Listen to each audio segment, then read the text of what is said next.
ইরানের সর্বোচ্চ নেতা মুস্তফা খামেনি যুক্তরাষ্ট্র ও ইসরায়েলকে সতর্ক করে বলেছেন, তার দেশের নৌবাহিনী শত্রুদের নতুন তিক্ত পরাজয় উপহার দিতে প্রস্তুত রয়েছে।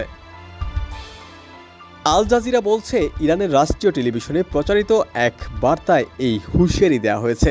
সেখানে বলা হয়, পারস্য উপসাগরের গুরুত্বপূর্ণ জলপথ হরমুজ প্রণালীকে ঘিরে উত্তেজনা বাড়ার প্রেক্ষাপটে ইরানের নৌবাহিনী সক্রিয়ভাবে প্রস্তুত রয়েছে। একই সময়ে ওই প্রণালীতে অন্তত দুটি বাণিজ্যিক জাহাজের উপর গুলিবর্ষণের খবর পাওয়া গেছে, যা পরিস্থিতির আরও অবনতি নির্দেশ করছে। সাম্প্রতিক সপ্তাহগুলোতে যুক্তরাষ্ট্র ইসরায়েলের সঙ্গে সংঘাতের জেরে হরমুজ প্রণালীকে কেন্দ্র করে উত্তেজনা চরমে পৌঁছেছে।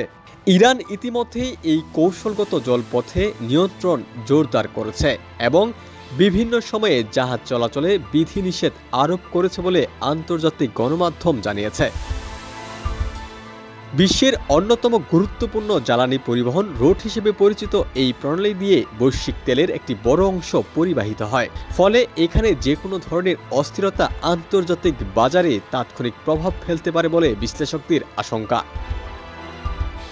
বিশ্লেষকদের মতে, ইরানের এই কড়া ভাষার বার্তা মূলত যুক্তরাষ্ট্রের নেতৃত্বাধীন অবরোধ এবং বর্তমান সামরিক চাপের জবাব হিসেবে এসেছে। এতে আঞ্চলিক সংঘাত আরও বিস্তৃত হওয়ার ঝুঁকি তৈরি হয়েছে। ডেস্ক রিপোর্ট, সমকাল।